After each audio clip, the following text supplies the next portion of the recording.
Dumbest bill in America is, ready? You ready for it? Waiting for it? Stimulus money for Harvard. Yes, the stimulus money for Harvard, because we all know how badly Harvard must need stimulus money because, it's Harvard. That is got to be the dumbest idea and the dumbest bill without question in America, because it was funding that was snuck into the stimulus bill, which was $2.2 trillion. This is the initial stimulus bill as a result of the pandemic.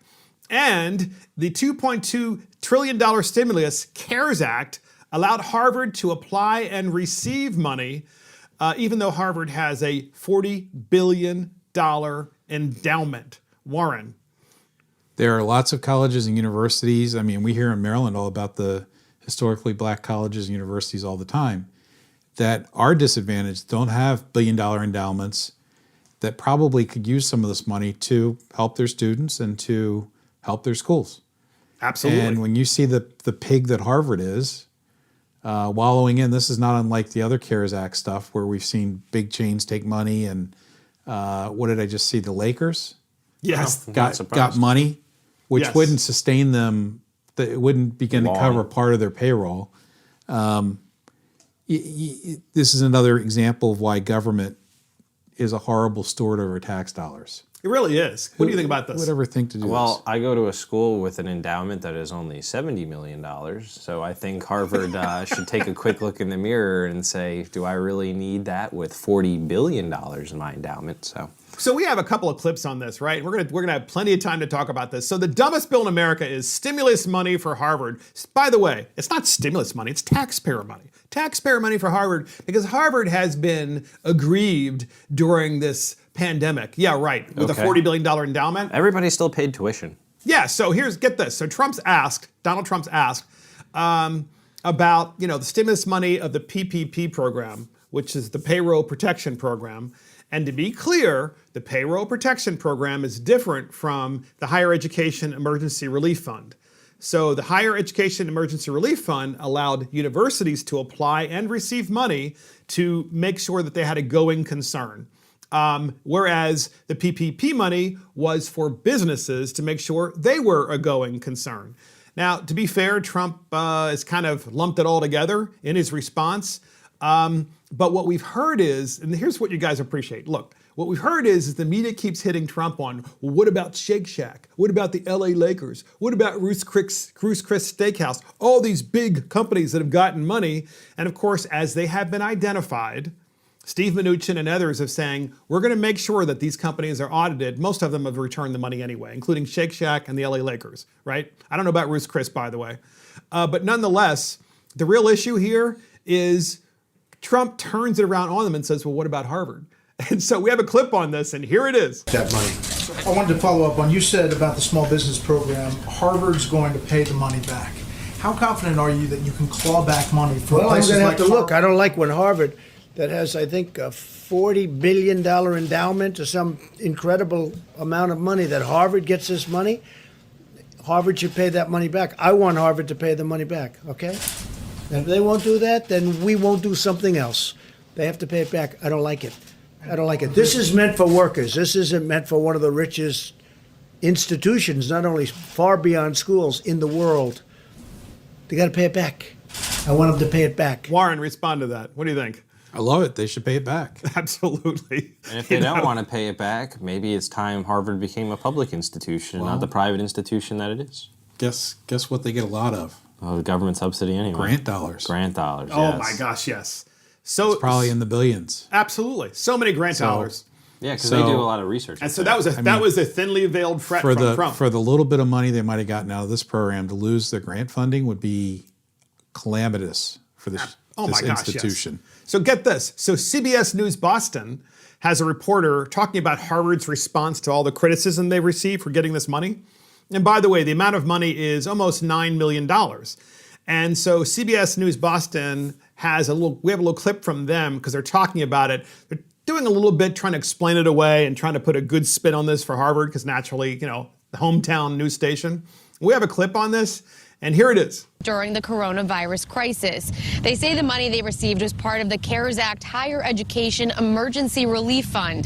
They tweeted in part, Harvard has committed that 100% of these emergency funds will be used to provide direct assistance to students facing urgent financial needs due to the COVID-19 pandemic. The university added that this money will be on top of the support they have already provided to students, including with travel, living expenses for those who need it, and help transitioning to the online learning.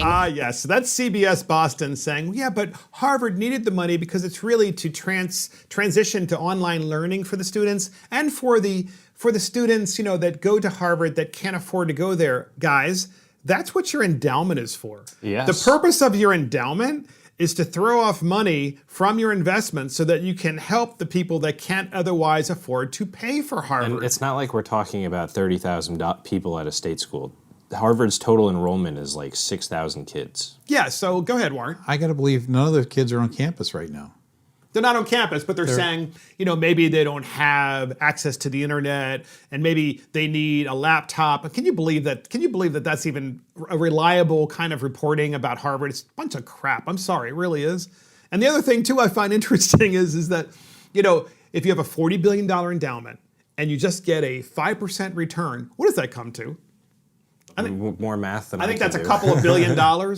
So if you're throwing off a couple of $1 billion a year from your investments, don't you think that would help pay substantially, if not completely, for all of those students who can't afford to go to Harvard and then some?